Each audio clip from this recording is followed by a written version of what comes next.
Hello students, good morning all of you and welcome you to all. चलिए आज हम लोग ईवीएस सीरीज़ पार्ट 2 कंप्लीट करने जा रहे हैं इसी तरीके से जैसे हमने पार्ट 1 को किया था। जैसे कि सीरीज़ का पार्ट 1 आया था, उसमें हमने कुछ क्वेश्चन कंप्लीट किए थे और साथ में हमने कुछ थ्योरेटिकल सेशन भी कंप्लीट किया था। तो सेम आज वैसे ही होने वाला है, कुछ क्वेश्चन होगा, कुछ थ्योरी यहाँ पर होगी। उससे पहले एक इन्फॉर्मेशन मैं आपको दे दूँ, जो हम लोगों का एक बहुत बड़ा यूट्यूब के साथ इशू चल रहा था वो ऑलमोस्ट सॉल्व होने वाला है। अभी तक कन्फर्मेशन नहीं है, बट हाँ 98% लग रहा है कि आज अपन को जवाब मिल जाएगा और मैं आपको एक वीडियो बना के पूरा बता दूंगी कि कौन सी क्लास अब कहाँ पर होने वाली है। ठीक है, वो मैं आपको पूरा अगले सेशन में डिटेल में बता दूंगी। बट हाँ, आपको ये इन्फॉर्मेशन देनी थी कि हाँ कुछ श्योरिटी आ रही है कि अपना चैनल वापस से रन हो जाएगा। चलिए क्वेश्चन पर बढ़ते हैं। सबसे पहले क्वेश्चन की हम लोग यहाँ पर बात करेंगे, जनसंख्या विस्फोट के कारण क्या क्या हो सकते हैं। अशिक्षा हो सकती है, खराब स्वास्थ्य या गरीबी हो सकती है, विकास के साधनों की कमी हो सकती है, या फिर ये सभी जो है जनसंख्या विस्फोट के कारण हो सकते हैं। जनसंख्या विस्फोट हमें समझ में आता है कि बहुत जनसंख्या में अति वृद्धि हो रही है, तो वो जनसंख्या विस्फोट यहाँ पर कहलाएगा। तो किस कारण से होता है, देखो ये दो क्वेश्चन है और दोनों ही क्वेश्चन एग्जाम में पूछे गए, इसीलिए हम दो क्वेश्चन को कंपैरिजन करके देखेंगे। पहले आप अपने हिसाब से देखिए इसका आंसर क्या होना चाहिए। जब जनसंख्या बहुत ही ज़्यादा वृद्धि हो जाती है तो उस वृद्धि के पीछे का कारण पूछा हुआ है। अशिक्षा एक कारण हो सकता है क्या? खराब स्वास्थ्य या गरीबी एक कारण हो सकता है क्या? विकास के साधनों की कमी एक कारण हो सकता है क्या? या फिर ये सभी कारण जो है हमारे जनसंख्या विस्फोट के हो सकते हैं? आंसर क्या होना चाहिए, आपको क्या लग रहा है? ये सभी लग रहा है या फिर ए, बी और सी हो सकता है? देखो सबसे बड़ा कारण यहाँ पर अशिक्षा है। सही जानकारी नहीं होना जो है, व्यक्ति जो होता है शिक्षित नहीं होता है, तो ये सबसे बड़ा कारण हमारा जनसंख्या विस्फोट का हो सकता है। अभी एक क्वेश्चन से और कंपैरिजन करते हैं, फिर हम लोग इसको डिस्कस करेंगे क्वेश्चन नंबर 1 को। अभी इसका आंसर क्या है? अशिक्षा है। ठीक है, अगले क्वेश्चन की बात करते हैं, जनसंख्या विस्फोट के परिणाम क्या है। अभी हमसे पूछा गया था कारण क्या है और अभी हमसे पूछा गया है कि परिणाम क्या है, इसका रिजल्ट क्या निकलेगा। अशिक्षा होगी, खराब स्वास्थ्य होगा, विकास के साधनों की कमी होगी और उपरोक्त सभी। अब प्रीवियस क्वेश्चन से कंपेयर करके देखो क्या आप इसका आंसर कर पा रहे हो क्या। अशिक्षा डेफिनेटली जनसंख्या विस्फोट के परिणाम में आएगी, क्योंकि जनसंख्या में जितनी वृद्धि होगी एजुकेशन पर प्रभाव उतना ही पड़ेगा, उतने ही लोग, आप समझते हैं जनसंख्या विस्फोट के क्या क्या दुष्परिणाम होते हैं। ठीक है, तो अशिक्षा डेफिनेटली बढ़ेगी, यहाँ पर लोग अशिक्षित रहेंगे। ठीक है, स्वास्थ्य खराब होगा, क्योंकि जितनी ज़्यादा लोग होंगे सुविधाएं उतने ही कम लोगों तक पहुँच पाएगी। विकास के साधनों की कमी डेफिनेटली पड़ेगी, जहां पर 10 लोग उस सुविधा को ले रहे थे अब 100 लोग आ गए वहां पर, तो सुविधाएं डेफिनेटली कम लोगों को मिलेगी। आंसर यहाँ पर क्या होगा? आंसर हो जाएगा ऑप्शन नंबर डी।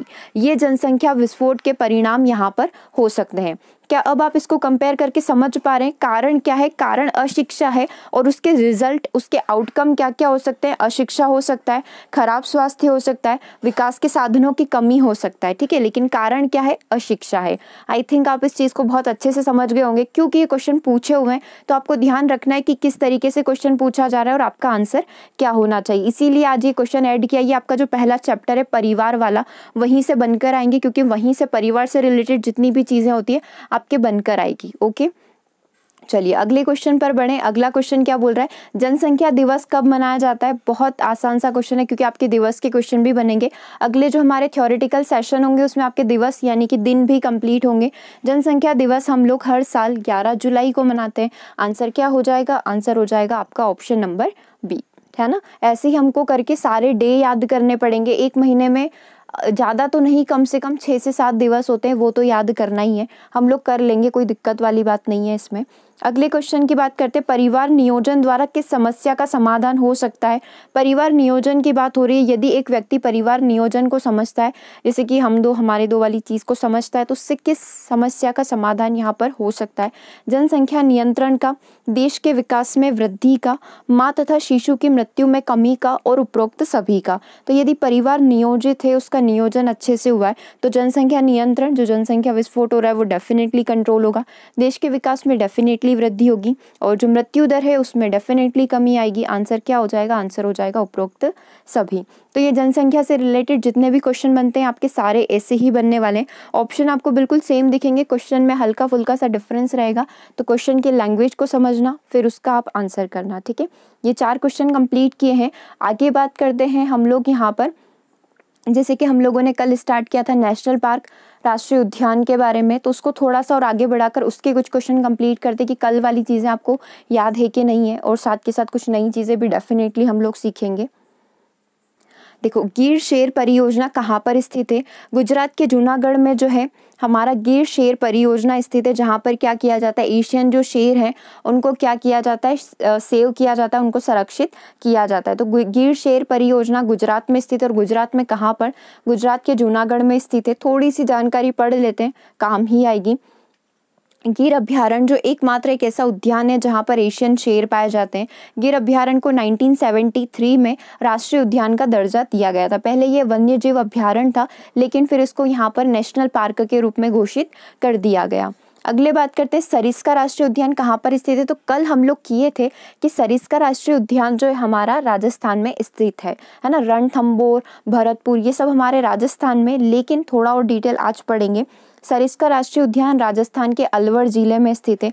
1958 में वन्य जीव अभ्यारण्य घोषित किया गया और 1979 में 1979 में टाइगर रिजर्व के रूप में इसको एक प्रोजेक्ट टाइगर के अंतर्गत सम्मिलित किया गया था। तो ये सरिस्का नेशनल पार्क जो है राजस्थान के अलवर में स्थित है। गिर गुजरात में है, सरिस्का राजस्थान में।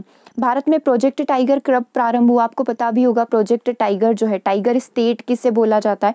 मध्य प्रदेश को बोला जाता है। ठीक है, टाइगर की संख्या ज़्यादा नहीं है, लेकिन इसे टाइगर स्टेट के रूप में जाना जाता है। देखो प्रोजेक्ट टाइगर जो है, टाइगर यानी बाघ के संरक्षण के लिए शुरू हुआ था। 1973 में इसकी शुरुआत की गई थी। किसके द्वारा संचालित किया जाता है? तो इसको जो है पर्यावरण, वन एवं जलवायु परिवर्तन मंत्रालय जो है हमारा, उनके द्वारा संचालित किया जाता है। ठीक है, और बाघ संरक्षण रिजर्व जो है, जो भी राज्य जो है बाघ का संरक्षण करते हैं उनको यहाँ पर सहायता प्रदान की जाती है। अभी इसमें करंट अपडेट मैंने नहीं डाला है कि अभी कितने टाइगर रिजर्व हैं और कैसे क्या है, वो मैं आपको अगले वीडियो में बता दूंगी कि कितने टोटल नेशनल पार्क है, कितने टाइगर रिजर्व है और कितने हमारे वन्य जीव अभ्यारण्य यहाँ पर है। ठीक है, तो प्रोजेक्ट टाइगर कब शुरू हुआ था? 1973 में शुरू हुआ था। और पर्यावरण और वन्य जीव मंत्रालय जो है, जो भी स्टेट टाइगर रिजर्व घोषित होना चाहते हैं उनकी यहाँ पर फंडिंग करता है, उनको सुविधाएं प्रदान करता है। करते फूलों की घाटी, फ्लावर वैली कल हम लोग पढ़ चुके थे, रिवाइज आपका हो जाएगा। फूलों की घाटी भारत का एक राष्ट्रीय उद्यान है जो कि उत्तराखंड के चामोली के हिमालयी क्षेत्र में स्थित है। कल हमने इतना पढ़ा था कि कहाँ स्थित है, क्वेश्चन किया था तो हमने देखा था उत्तराखंड में स्थित है ना। फूलों की घाटी, फ्लावर वैली उत्तराखंड में स्थित है। एक क्वेश्चन सेम टू सेम बनता है कि मसालों का राज्य किसे कहा जाता है? ठीक है, तो मसालों का राज्य किसको बोला जाता है? मसालों का राज्य बोला जाता है हमारे केरल को। और ये जो फूलों की घाटी है, इसको जो है यूनेस्को जो है उसके द्वारा विश्व धरोहर स्थल के अंदर शामिल भी किया गया है। तो ये फ्लावर वैली के बारे में बहुत बड़ी बात है। और कुछ इन्फॉर्मेशन इसके बारे में हम लोग अभी देखेंगे। किस जनपद में चंद्रप्रभा वन्य जीव अभ्यारण्य स्थित है? चंद्रप्रभा वन्य जीव अभ्यारण्य जो है वो कहाँ पर स्थित है? तो चंद्रप्रभा उत्तर प्रदेश के चंदौली जिले में चंद्रप्रभा वन्य जीव अभ्यारण्य, और इसकी स्थापना 1957 में हुई थी। बहुत पुराना है, 1957 में इसकी स्थापना हुई थी। ठीक है, क्या क्या पढ़ लिया? गिर कहाँ पर स्थित है? गिर गुजरात में स्थित है। फूलों की घाटी, फ्लावर वैली कहाँ पर है? फ्लावर वैली उत्तराखंड में। सरिस्का कहाँ पर है? सरिस्का गुजरात में है। ठीक है, और चंद्रप्रभा कहाँ पर है? चंद्रप्रभा उत्तर प्रदेश के चंदौली जिले में स्थित है। स्थापना कब हुई थी? 1957 में इसकी स्थापना हुई थी। एक क्वेश्चन और देखो, किस राष्ट्रीय उद्यान को पूर्व में हैली राष्ट्रीय उद्यान कहा जाता था? तो कल हम लोग पढ़ रहे थे कि जिम कॉर्बेट नेशनल पार्क जो है उसे ही पूर्व में हैली राष्ट्रीय उद्यान के नाम से जाना जाता है। इसकी स्थापना कब हुई थी? इसकी स्थापना 1935 में हुई थी।